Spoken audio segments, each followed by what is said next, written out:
Okay, so good day, grade 8. Welcome to week number 3.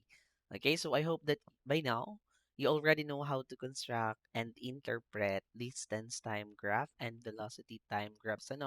Medyo kailangan talaga nating maglaan ng konting or mahaba or medyo mahabang oras. Okay, to construct distance and velocity time graph. But of course, if you know how to handle the different data and you follow the instruction, you can do it easily. Ano po? Ayan. So this time, we will move on to our next topic, which is about the uniform circular motion. Motion pa din ano? Okay? So walang katapusan. But this time, it's about circular motion. Okay? Where objects move in circular path, okay, at a constant speed. Okay? Sounds exciting, right? So meron palang mga object na gumagalaw in circular path, but in uniform motion. Okay. So do you think that those objects are accelerating? Okay. So uniform motion, di ba pag sinabi natin uniform motion, constant speed. Okay, pag constant speed, okay, possible you are thinking that it's not an example of acceleration because the velocity did not change. Okay, but of course you will still analyze the situation. Okay, whether the object changes its direction. If the object travels in a straight line in a constant speed, okay, it's a clear that it's not an example of acceleration. But if the object travel in a constant speed and the direction changes, okay, we can tell or we can say that the object or the objects are accelerating. Okay, in that scenario. Okay, so clear ba tayo dun? So, napakasimple lang naman, ano? So, I am Sir Wawi, your ever curious science buddy. Of course, don't forget to like, share, and subscribe so you'll always be updated with our upcoming lessons. Ano po? So, let's start. So for the learning competency, the learners identify that forces cause objects to accelerate and that acceleration of an object is its rate of change of velocity. Okay, so tapos na naman natin yan. Ano?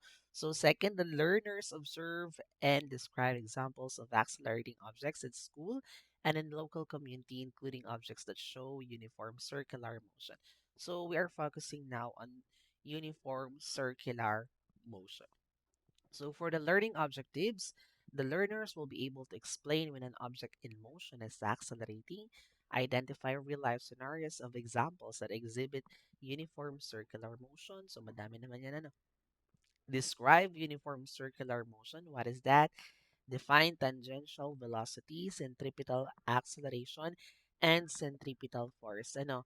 And then for number 5, calculate centripetal acceleration and centripetal force in problems involving uniform circular motion. So we are excited to I am so excited rather to discuss this. Okay, so napakasimple lang naman. Actually, this topic is part of grade 8. Okay? Pero nung ako yung nakaabot ng old curriculum, okay, when I was um in grade 8 way back 2023. Okay, so parang wala ata sa grade 8 or parang hindi ko nakita nakasali. Pero nung nasa private school ako, kasali talaga to sa lesson. Okay, after ng ah, loss of motion. Okay, so sige. So before we continue, let's have a short review. Review muna tayo. Ano? So for the instructions, identify whether the scenarios below exhibit uniform accelerated motion or not. Okay, so titingnan natin yung mga scenario kung meron ba siyang uniformly accelerated motion. Ano? Okay, or uniformly accelerated motion. The first one, a ball rolling down a slope. Okay, meron, ito ba ay uniformly accelerated motion? Paano nga natin masasabi na uniformly accelerated motion? Kapag yung object gumagalaw in constant velocity in the same time interval. Okay, let's say yung bilis ng object, okay, in a particular time interval, let's say 2 meter per second ng 2 meter per second yung nadadagdag. Okay? So, kumbaga, in different time intervals, yung bilis ng object is constant, yung nadadagdag. Okay? Uniformly accelerated motion. Okay? So, tingnan natin. The ball rolling down a slope exhibits uniform acceleration. Tama naman. Ano? If we assume that the slope is uniform and there is no significant air resistance or friction. So, remove natin yung friction, okay, that will hinder, okay, the movement of the ball, the air resistance. Kung wala ito, the ball will accelerate due to gravity at a constant rate. Okay, due to gravity at a constant rate.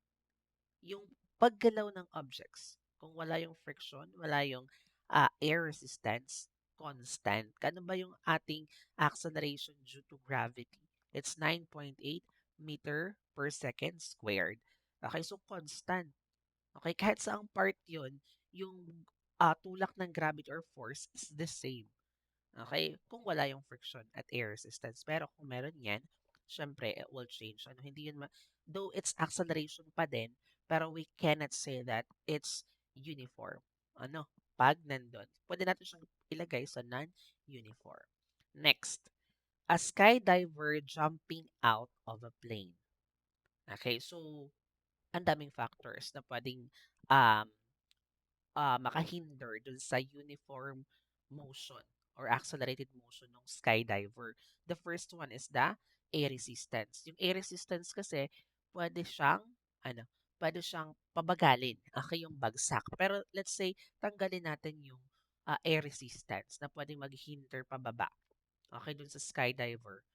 Okay, uniform accelerated motion pa din kasi yung ano dyan mag-a-act is the gravity which is ang equivalent is 9.8 meter per second squared. Okay, so tingnan natin yung paliwanag.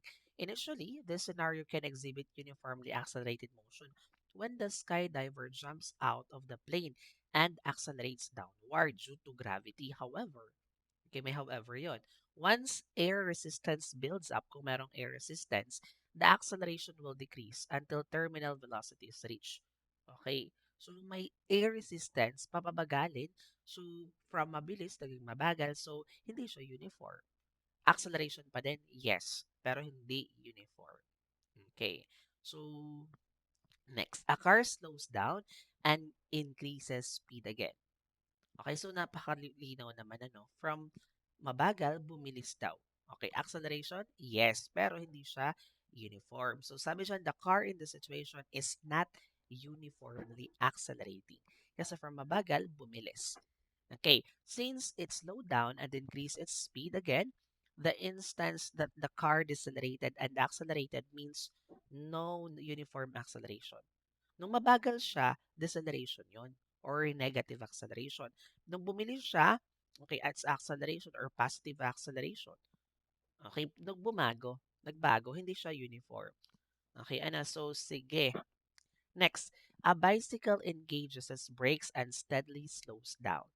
Okay, engage its brakes and meron tayong word, steadily slows down. Steadily. Okay, uniformly accelerated motion ba siya? Okay, so the bicycle engaged its brakes and uniformly slowed down. Acceleration? Yes, acceleration siya. Kasi pag ano na ng brake, syempre speeding up siya. Ano ng brake, nag-slow down. Pero steadily na after. Uniform? Yes. Okay. Uniformly slowed down. Okay, which meant it decelerated. So, kahit siya nag-slow down, acceleration pa din. Kasi in our definition, in our first week, ano ba yung acceleration? Change in speed, whether the object speeds up or slows down. Acceleration. Pero may two types of acceleration tayo. Yung positive acceleration, kung tumaas or nag-speed up, and negative acceleration, kung nag-slow down. Okay, uniform? Yes, uniform yung ating situation number 4. Okay, so let's have a guide question or processing questions based on those scenarios or situations. So when can we say that an object is accelerating? How can we say nga if an object is accelerating? Three instance lang naman, ano? An object is accelerating when, okay, its speed changes, its direction changes, or both. Okay. Yung speed changes, whether it speeds up or slows down, acceleration yun. Nagbago yung direction, acceleration. Okay. So next, number 2, question number 2. When can we say that an object exhibit uniformly accelerated motion? Paano natin masasabi na may uniformly accelerated motion? An object is uniformly accelerating when its velocity changes at a constant rate in equal change in velocity in an equal interval of time. Meron tayong uniformly accelerating object. Okay, kapag daw constant yung velocity niya is nag-change in a constant rate. Like what I'm saying kanina, kaya yung bilis na nadadagdag, let's say, nag-change, 2 meter per second. Okay, and then in the second or in 2 seconds, naging 4 meter per second. In 3 seconds, naging 6 meter per second. 2 meter per second lang yung nadadagdag na nadadagdag. Constant yung change ng velocity in an equal interval of time in each seconds. Hindi pa bago-bago. Yun yung uniformly accelerated motion. Ano? So next, among the examples among the example situations or situations earlier which exhibits uniform accelerations doon sa apat na scenario kanina, alin doon yung may uniform and alin yung hindi. Okay, so among the examples given, only number 1, 2, and 4 exhibit uniform acceleration. Sa number 1, dapat meron tayong wala yung friction and air resistance. Sa number 2, the skydiver, dapat wala yung air resistance. And then sa number 4, by brakes, steadily slows down uniform acceleration. Okay, so most typical examples of uniform acceleration are free-falling objects. Like for example, yung mga apple falling from a tree, may uniform kasi ang nag-a-act sa kanila is mga ang gravity or the acceleration due to gravity, which is 9.8 meter per second squared. Okay, so valid for number 2. Okay, in the case of an example number 4, there is a steady change in speed over a period. Okay, on the other hand, there is no constant change in speed. In example number 3, walang constant speed na nangyari dun sa number 3 kasi nag-slow down, nag-speed up. Constant ba yun? Hindi ano. Okay, so we're done in that. Okay, let's have our first activity, observing circular motion and everyday objects. Okay, so our objectives to identify circular motion by observing common rotating objects. Okay, i-observe natin yung circular motion in some of the common rotating objects that you already encounter. Maybe you already encounter those objects. Ano? So, meron tayong PowerPoint presentation and then observe the given illustrations carefully. Okay, identify the part that moves in a circular path. Describe the motion of each object briefly. Okay, so sige. So I know a circular motion when I see one. So instructions, observe the following pictures and answer the questions given. Okay, so meron tayong Ferris wheel. Kasi nakakita naman siguro tayo. So, yan. We have a clock, of course. Meron tayong ceiling fan. Then, the carousel. So, those are examples of pictures na nag-exhibit ng circular or papaikot. Okay, circular motion. Okay, so ano ba yung mga circular or ano ba yung tinatawag nating circular motion, mga anak? Okay, Okay, pag sinabi nating circular motion, yan yung mga bagay na gumagalaw or umiikot sa isang bilog. Okay, yun po yung ating circular or circular motion. Nandun yung circular na word. Okay. So, question. Describe the motion of the objects shown in the picture. Paano gumagalaw yung mga yan?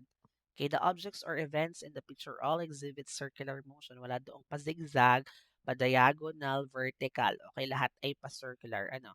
Okay, relating them to our previous lesson about uniformly accelerated motion, can these objects or phenomena exhibit uniform acceleration? Explain your answer. Yung mga yun ba is nag-exhibit ng uniform circular motion or yung bilis ng kanilang pag-ikot is uniform? Okay, so sige, the answer is yes. The speed can be constant or uniform while changing direction following a circular path. Okay. So, meron siyang uniform acceleration. Okay? Or uniform circular motion. Ano ba yung uniform circular motion? Ito mga anak yung mga bagay na gumagalaw, okay, or umiikot sa bilog, pero pare-pareho yung bilis. Okay? Pero, palaging nagbabago yung direction. Sir, bakit po acceleration pa din pero constant naman yung speed? Teka, okay, constant yung speed. Eh, kasi anak, sa circular, hindi naman straight. yung direksyon nila. Circular, nagbabago yung direksyon. Kaya kino-considered pa natin siya as acceleration. Okay? So, sige. Next. What do you think is keeping these objects in motion? Ano yung para ma-maintain yung circular motion? Ano yung or what do you think is keeping these objects in motion? Okay, para ma-maintain yung circular path. Okay, there is an inward force which allows the objects to follow a circular path, okay, while maintaining its speed. Okay, kaya yung mga objects gumagalaw sa pabilog, meron daw inward force na nagme-maintain para sila yung masiguro na iikot in a circular path. Ano kaya yung ating inward force na yon? Okay, may inward force daw eh. Okay, sa dinami-rami na ng forces or type of forces na na-discuss natin, siguro ay na-encounter niyo na ba to? Okay, so yung inward force na hinumihila sa mga object in the center of the circle is the word centripetal force. Okay, or centripetal. Tatandaan natin, yung inward force or type ng force na humihila para ma-maintain yung circular path mga anak is ang tawag natin ay centripetal force. Okay, so sige, tatandaan niyo yun. Give three more examples of scenarios or events exhibiting uniform circular motion. Sige nga, magbigay nga kayo. Okay, so pwedeng wheels of a car, di ba? Yung ikot ng gulong. Planets revolving around the sun. Okay, spinning tops. Okay, and then centrifuge. So, ano yung centrifuge? Ito yung mga sa laboratory naman ito, yung makikita natin. Ito yung parang umiikot na laboratory machine na nagsaseparate ng mga substances. Okay, mga ganun. Ayan, nilalagay doon yung test tube, tapos iikot-ikot. Okay, sige. Number two, or activity number two, unscramble the circular motion terms. To identify circular motion vocabulary using given definitions. We have our PowerPoint presentation. And then read the definition carefully and scramble the jumbled letters and then write the correct term. So, vocabulary word muna tayo. Mag-unlock muna tayo ng mga vocabularies related sa ating discussion. Okay. So, moving or tending to move away from the center. Moving or tending, yung kanya namang force. May na-encounter tayo kanina, di ba? What is the type of force that keep the objects in a circular motion? Di ba, ang sabi natin centripetal force. Yun yung humihila paloob. Ito naman ay force naman, okay, na humihila or papalayo, hindi toward the center of the circle, kundi papalayo dun sa circle. Kumbaga, gustong kumawala ng pwersa, papalayo dun sa circle or circular path. Anong tawag natin? Okay, it's centrifugal. Okay, or centrifugal force. Okay, yun po yung force na opposition, okay, ng centripetal. Kung ang ating centripetal inward force na humihila paloob, ito naman centrifugal, ito naman yung outward force, okay, na humila palabas. Okay. Sige. Moving or tending to move toward, pabaloob naman, toward the center of the circular or circle. Correct, centripetal. Ano? Change in speed, change in direction, or both. Baka hindi pa masagot. Okay, it's acceleration. Okay, change in speed, change in direction, or both. Next, change in speed, change in direction, or both. Velocity. A straight line that touches a curve or a curved surface at a single point, but it extend does not cross it at that point. Okay, straight line daw siya na nagtatouch dun sa curve or sa circle. Okay, curved surface at a single point. Anong tawag natin? Tangent. If you are familiar with this in mathematics, papakita ko sa inyo kung mamaya kung ano yung tangent. Okay? So, describing uniform circular motion. Okay? So, at the end of the activity, the learner should be able to describe the directions of the tangential speed, centripetal force, and centripetal acceleration. Okay? So, meron tayong string, ruler, scissors, and bolt track, bob, old 5 centavo coin, or any small weighted objects. Okay. Ayan. So, pwede namang ipagawa natin ng objects moving in uniform circular motion. So, objects moving in uniform circular motion move at a constant speed with constantly changing direction due to the curve or circular path. They exhibit uniformly accelerated motion when the net force that keeps them in circular motion is maintained at a constant value. Okay, so sige. Okay. So meron tayong um satellite dito. Yung satellite na umiikot sa Earth, papabilog. Okay, circular path or hindi naman siya totally circular. Okay? So yung force na yung forces na nag-keep doon sa satellite to keep it in circular motion is parehas yung forces. Okay, equal yung force. Yung wheels sa ating car, habang umiikot yan, parehas lang yung force. Yung mga planets, okay, parehas lang din yung force na humihila. Which is, ano yun? Yung pull ng gravity galing sa sun. Okay. Even the moon, okay, or the earth to the sun. Okay, so meron silang, nag-exhibit sila ng uniform circular motion. Okay, kaya na-maintain nila yung circular path is because yung inward force or the centripetal force is constant. Okay, or uniform. Okay, pero pag nagbago yung forces, let's say pagdating dun sa kanan, okay, nagbago yung force. Pagdating dito sa baba, nagbago. Pagdating dun sa kaliwa or sa taas, nagbago. Ay hindi yun makakabuo or hindi yun uniform circular motion. Kasi para ma-maintain ang uniform circular motion, dapat yung force or the inward force is constant.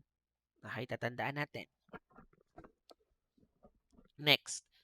So, meron tayo dito, pwede nating itong ipagawa sa mga bata. Cut a piece of string to a length of 0.50 meters. Securely attach the weighted object or bolt, rack, coin, or etc. to one end of the string. Twirl the object counterclockwise direction at specific points A, B, C, and D. Okay, meron tayo sa top, bottom, yung C, and then we have B and D to the left and the right. Okay, on the circular path, release the string. Observe and record the direction in which the object travels after being released by drawing on an arrow from the release point on a diagram of the circular path. Okay, repeat the process for points B, C, and D. Okay, so sige. So, papaikot-ikot lang naman tayo. At each point, okay, A, B, C, D, where is the velocity vector directed? Draw an arrow from each point in the circular path to show the direction of the object's velocity. Sabi dyan, no, at each point A, B, C, and D, the velocity vector is tangent to the circle and directed in the direction the object is moving at that point as shown in the diagram below. Okay, so pwedeng ipagawa na natin ito sa bata based on their observation naman yung sagot din ito. Sige, skip ko na lang to kasi ito naman ay based on the observation of the students. Sige. Think pair share tayo, understanding circular motion to share and refine ideas by discussing answers with a partner. Okay. Sige. Have you ever experienced riding a Ferris wheel? Okay, nakasakay na ba tayo sa isang Ferris wheel sa mga perya or kung saan man? How about a merry-go-round or carousel? Nakasakay na ba kayo? So, ano ang direction nun or yung motion? Circular, di ba? So, sige, may magsagot ng yes or no. While riding the Ferris wheel or carousel, are you accelerating? Explain. Nag-accelerate ba tayo? Yes. Okay, riding these rides in the amusement park will always be fun and intense. Okay, it feels like you are being pushed away from the center of the circular path. Okay, so hindi po yun yung sagot doon. Okay, mali yung nasa PowerPoint ko. Okay, so sabi niyo, while riding the Ferris wheel or carousel, are you accelerating? Ang sagot po dito ay eto. Yes. Okay. Ayan. So, yes, I am accelerating.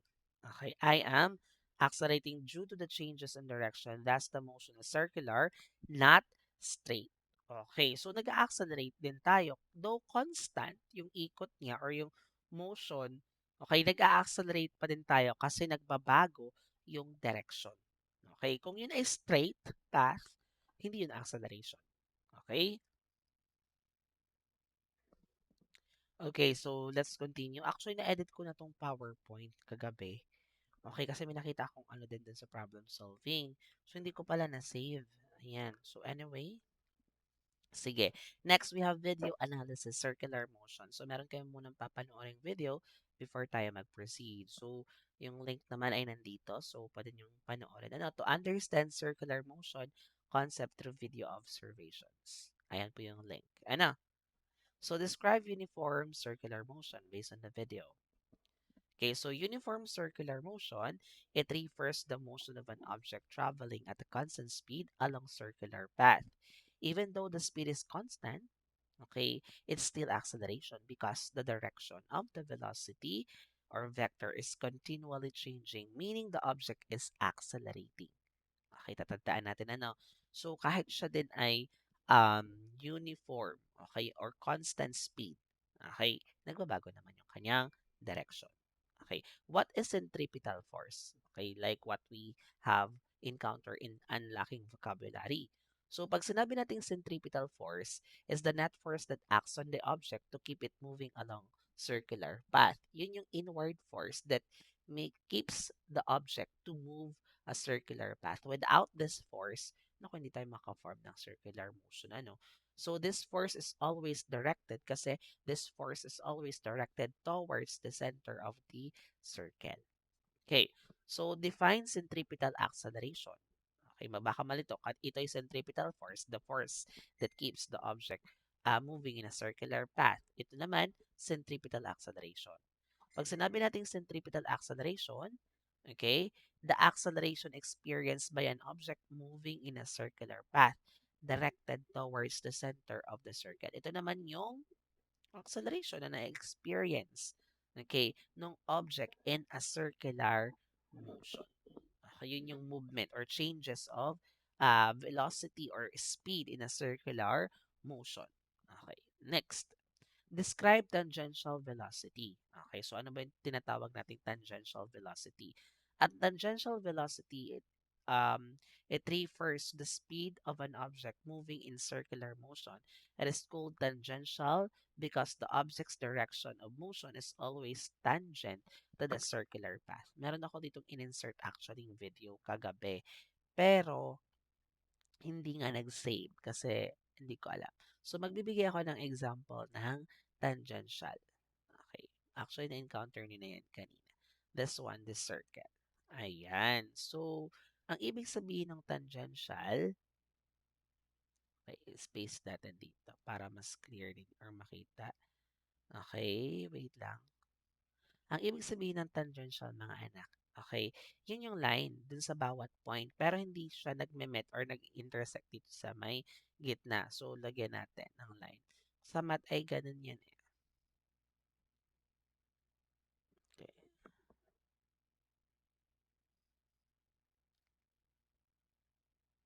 Ayan. Sana tama. Okay, outline pa, ano natin, pakapalin. Okay, so, tabunan na yung point. Send to back. Ayan. Okay, pwede rin dito.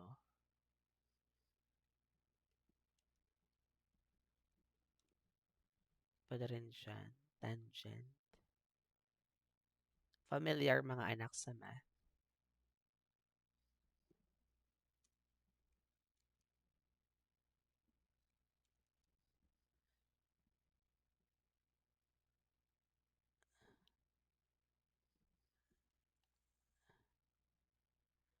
Okay, so yan yung ating tangential velocity. Okay, pero may mga direction din yan.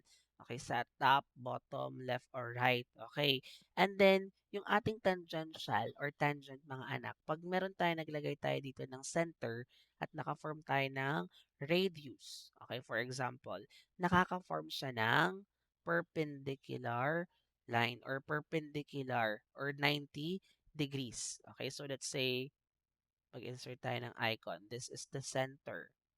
Okay, this is the center of the circular path.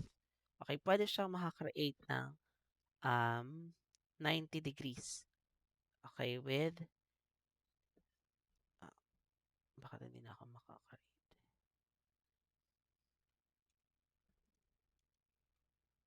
Ayan, okay. So, nakakreate ng 90 degrees. So, kitang-kita. This is the radius. Ito naman, pag in-extend ko, yun yung diameter. Okay, so yung radius, nakaka-create sila ng right angle or 90 degrees. That's the tangent. Okay, so hindi naman to ang focus ng discussion natin. Anyway, okay, so pag sinabi nating tangential speed or velocity, okay, so tangential speed refers the speed of an object moving in circular motion. It is called tangential because the object's direction of motion is always tangent to circular path. Okay, so sige. Next, discussion key quantities in circular motion.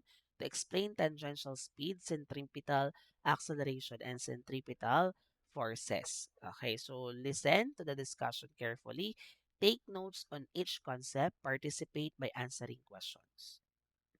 So the speed of the plane is the magnitude of the velocity vector, which is constant, as shown in the arrows, at the different points in its circular path. The period t, okay, is the time required to travel once around the circle. That is to make one complete revolution. There is a relationship between period and speed, since speed is the distance traveled, which is the circumference of the circle, which is 2 pi r divided by the period. Okay, so ito yung formula na gagamitin natin to solve the speed or the velocity in circular motion. Okay, so meron tayong velocity, okay, or speed, okay, is equal to, okay, the circumference of the circle, which is 2 pi r divided by time. Okay, sige. So this one naman, centripetal acceleration. The centripetal acceleration of an object moving with speed on a circular path of radius r has magnitude or um, centripetal acceleration given by the formula. So this is the formula for centripetal acceleration. Centripetal acceleration is equal to velocity squared over radius. Okay, so the centripetal acceleration vector always points toward the center of the circle. Okay, pointing lagi towards the circle. And then meron naman tayong centripetal force. Okay, an object in uniform circular motion requires an unbalanced force called centripetal force, which causes centripetal acceleration and always points toward the center of the circle. Okay, the centripetal force is the name given to the net force required to keep an object of mass, okay, moving at a speed on a on circular path of radius. It has a magnitude given by the formula. Okay, centripetal force is equal to mass times velocity squared over radius. Okay, so yung ating centripetal force in addition is the forces that makes, okay, centripetal acceleration. Okay, to keep centripetal acceleration. Kung wala yung centripetal force or inward force na sinasabi, so wala talaga. Walang circular path, hindi tayo makakabuo ng uniformly accelerated motion here. Okay, if centripetal acceleration is given, the centripetal force formula can be written as centripetal force is equal to mass times centripetal acceleration. Okay, so anyway, okay, comparing centripetal and centrifugal forces. So to distinguish between centripetal force and centrifugal force through problem solving. Okay, we have our PowerPoint presentation. Okay, solve the given problems, discuss your answers with the group, and explain the difference between the two forces. So ito yung ating steps. Pag nag-solve tayo, una muna tayong isusulat yung given.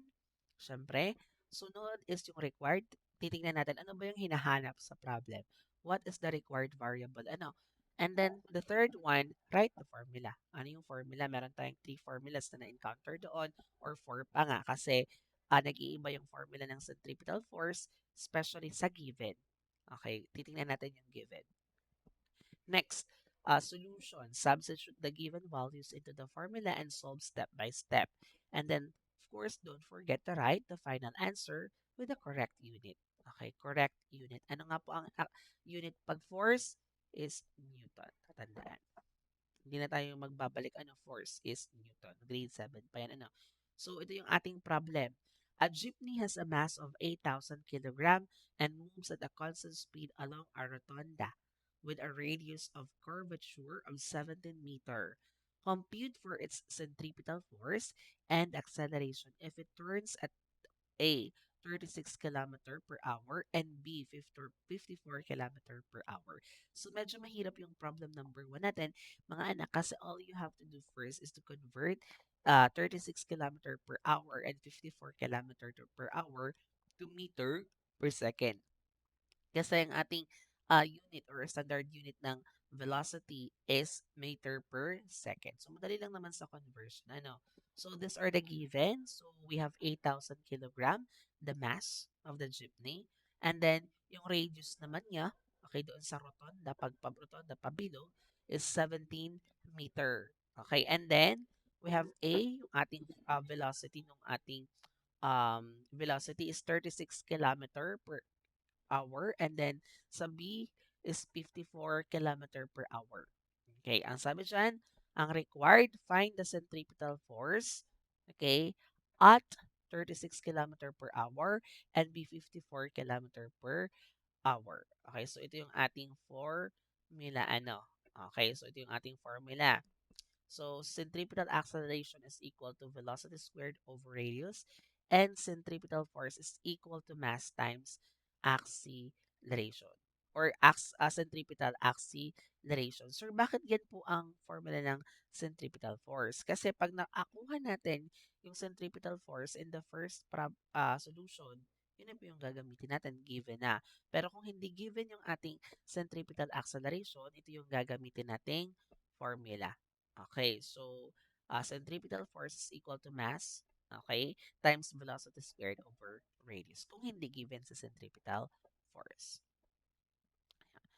Ayan. So next sa given and then required, we have formula, then solution. Okay, so hindi muna natin na masolve kasi i-convert muna natin yung 36 kilometer per hour and 54 kilometer per hour sa meter per second. Pero pag ako naman nagbigay mga anak sa quiz is naka-meter per second na yan. Okay, don't worry. So, ito lang, convert the speed from kilometer per hour to meter per second. The first one, 36 kilometer per hour. Ito times lang natin sa 1,000. Okay, 1,000 meter is equivalent to 1 kilometer. Okay, then times 36 times 1,000 is equal to 36,000 meter per hour. Okay, so naka-hour pa. Kailangan i-convert natin sa seconds. So, in 1 hour, how many seconds are there in 1 hour? We have 3,600 seconds. Okay, so 36,000. Okay, and then times 1 and then divide natin sa 3,600, makukuha natin ay 10. Okay, which is 10 meter per second yung na-convert natin sa first na velocity, which is 36 kilometer per hour. Doon naman sa letter B, 54 kilometer per hour, same process. 54 kilometer times 1,000 divide 1 kilometer is 54,000 meter per hour. Okay, and then same, how many seconds are there in 1 hour? Okay, we have 3,600. 54 times 1 times 3,600 is, or divided by 3,600 is 15 meter per second. Okay, so inasid ako ngayon. Super late na. Naku, inasid na ako. Alas 12 na pala. Sorry, tapusin ko na lang talaga to. Okay, so let's continue. Okay, so meron na tayong value ng velocity sa A and B, 10 meter per second and 15 meter per second. So una nating isolve yung centripetal acceleration. Okay, so substitute lang, centripetal acceleration, what is the value of velocity? Okay, so we have 10 meter per second. Okay, yung naka-squared yun mga anak, tatandaan natin. Okay, over, what is the value of radius? 17 meter. So, ang una muna natin gawin since na-substitute na natin 10 times 10 is 100. Okay, meter, um, 100 meters squared per second squared. Okay, over 17. Then divide. I-divide natin. Okay, so 100 divided by 17 is 5.88 meter per second. So, bakit naging meter per second squared? May squared yung meter. Makakancel natin yung meter kasi may meter din sa baba. Kaya matitira lang, isa na lang. Okay? So, sunod naman, letter B. Ano yung centripetal acceleration ng B? Okay, which is 15 meter per second. Substitute lang natin, papalitan natin yung 10 kanina ng 15. meter per second squared. Naka-squared, 15 times 15 is equal to 225 divided by 17, which is 13.24 meter per second squared. Okay, so next. Okay, kukunin naman natin yung centripetal force. Okay, sa centripetal force, eto na po. Okay, so ang ginamit natin dito sa centripetal force is yung old formula. Medyo mahaba lang, medyo mahaba na. Pero since ito na yung ating papagamit sana, ipapakita ko lang yung mahaba na options. So, centripetal force is equal to 8,000, yung ating value ng, okay, mass. Di ka dito dapat ay centripetal force is equal to mass times velocity squared over, okay, radius. So, 8,000 times, okay, 10 squared, i-ano natin yon. So, magiging mo ng 8,000, 10 times 10, 100. 100. Okay, so 8,000 times 100 is 800,000. Divide 17. So, makukuha natin is 47,000. Okay, 40 Newton. Okay, yun yung sa A. Yung sa B naman, okay, substitute lang natin. Ulit, palitan natin yung 10 ng 15.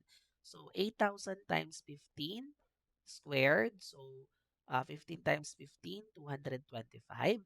8,000 times 225 is equal to 1,800,000. Divide natin sa 17, makakakuha tayo ng sagot na, okay, 105, okay, 1,920. Okay, so sige. Yan. So the answer for this in letter A, at a speed of 36 kilometer per hour, the jeepney accelerates at 5.88 meter per second squared with a centripetal force of 47,040 Newton. While in letter B, at a speed of 54 kilometer per hour, the jeepney accelerates at 13.24 meter per second squared with centripetal force of 105,920. So, it not necessarily mean na lagi ninyo itong isosolve. Depende lang po sa tinatanong sa problem. Like, for example, sa mga susunod nating problem. Okay, so next, difference between centripetal versus centrifugal force. So ano ba yung centripetal force? Pag sinabi natin centripetal force, the real physical force that act on the object moving in circular path, directing it towards the center of the circle. Yun yung real force talaga na nag-a-act para makakip natin yung circular path. Yung centrifugal force naman, not real. Minsan nga, or it is perceived as fake force. Sir, ano po yung centrifugal? Ito yung outward force, di ba? Na-experience yung mga anak pag biglang liko, nakasakay kayo ng kotse, biglang liko ng kotse, pa-curve, para tayong naitulak palabas. Kahit wala namang tumulak sa atin, di ka? Okay? Yun yung centrifugal. Okay? Fake force. Kahit wala namang force, parang meron. Okay. So, sige, direction. So, ang ating centripetal force is towards the center, while centrifugal, okay, always points away the center of the circular path. Okay. Okay, so for our next activity, activity number 8, spin and solve circular motion challenge. Apply knowledge of circular motion to solve quick physics problems. Meron tayong PowerPoint presentation. Ayan. So problem 1. Determine the centripetal acceleration of 1,000 kilogram race car moving at 15 meter per second along a curved racetrack of radius of 50 meter.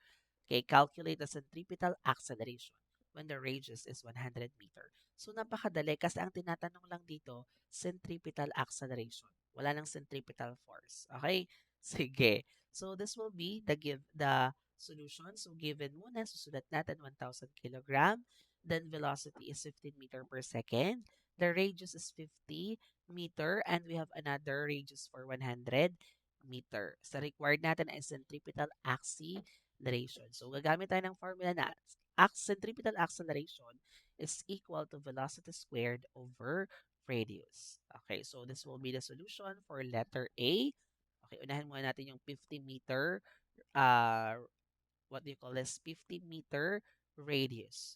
Okay, so centripetal acceleration is equal to substitute 15 meter per second squared. So 15 times 15, 225. Okay, so 225 divided by 50 is equal to 4.5 meter per second squared. So letter B naman. Okay, same pa din. Ang papalitan lang natin is yung radius which is 100 meter. Okay, so sige. Okay, so 100 meter naman. Okay, 15 times 15, 225. Then 225 divided by 100 is equal to 2.25 meter per second squared. So dito, conclusion natin, when the radius of the circular path is 50, the centripetal acceleration is 4.5 meter per second squared. When it is doubled to 100 meter, the centripetal acceleration becomes 2.25 meter per second squared, which is one half of 4.5 meter per second squared. So napansin natin, nung dinagdagan natin yung radius, okay, nabago din okay, yung ating centripetal acceleration. Okay, so let's proceed on formative assessment. Okay, true or false lang naman ito. So write true if the statement is correct and false if it is not. Okay, so in uniform circular motion, the velocity vector is always tangent to the circular path. Is it true or false? Okay, so it's true. I know. Okay, next. The centripetal acceleration in uniform circular motion is always directed towards the center. Correct. It's true. The centrifugal force is a real force that acts on the object. Siyempre, it's false. Ano, hindi siya real, not real. The period of revolution in uniform circular motion is independent of the mass of the object. It's true. Ano, okay, the period of revolution in uniform circular motion is independent to the mass. Okay, ano. Next, number 5, in uniform circular motion, the centripetal force acting on an object is always directed towards the center of the circuit. Is it true or false? True pa din. Directed lagi ha. Center. Next. Multiple choice naman. What force is responsible for keeping bodies moving in circular motion? Correct. It's letter A, centripetal force. The mathematical expression for centripetal force? Correct. It's letter A pa din. Centripetal force is equal to mass times velocity squared over radius. Okay, a body of mass 10 kilograms moving with a velocity of 5 meter per second in a circle of radius 5 meter. What is the centripetal acceleration of the body? So, mind calculations lang tayo. Okay, ang tinatanong is centripetal acceleration. Okay, so ang gagamitin natin sa centripetal acceleration is ano pong formula? We have velocity squared. Ano? So, i-ignore ba natin yung 10 kilogram? Okay, yes, ano, i-ignore natin yung 10 kilogram kasi wala namang mass, okay, sa centripetal acceleration. Ang formula naman ng centripetal acceleration is centripetal acceleration is equal to velocity squared over radius. Okay, so, yeah. So, meron tayong, ano ang ating gagawin dyan? Okay, it's substitute. Okay, so 5 meter per second divided by 5 meter. Okay, so the times natin 5 times 5, 25. Okay, and then, okay, so divided by 5. So anong sagot natin? It's 5. Okay, it's letter B. Okay, so sige. Next, which of the following quantities remains constant in uniform circular motion? Correct, anong acceleration? Okay, a 2 kilogram object is moving in a circular path of radius 5 meter with a constant speed of 10 meter per second. What is the centripetal force acting on the object? Okay, ang tinatanong naman centripetal force. So alam naman natin na ang centripetal force is ang formula ay centripetal force is equal to mass times velocity squared over radius. So substitute natin 2 times okay, 10 meter per second squared over what is the radius? 5 meter. So 10 times 10, we have 100. So 2 times 100 is equal to 200. So 200 divided by 5 is equal to 40 Newton. Letter B. Okay, so sige. So problem solving naman mga anak, solve the problem below and provide what is being asked. Provide complete solution. Okay, so ayan. So, hanggang dito na lang siguro tayo. Okay, hindi ko na ipa-flash itong problem solving. So, para naman um, kayo ay ma-refresh. Ano. So, anyway, okay, thank you so much. Grade 8 and I hope that you learned something. mag-practice. Okay, mag-practice na lang kayo. Dito kasi kaya hindi ko na ipa-flash para malinaw. Hindi ko na ilagay yung problem. Okay, so anyway, thank you so much everyone. Sa mga teachers naman nasa LA problem, I forgot to paste it. Okay, so thank you so much. Okay.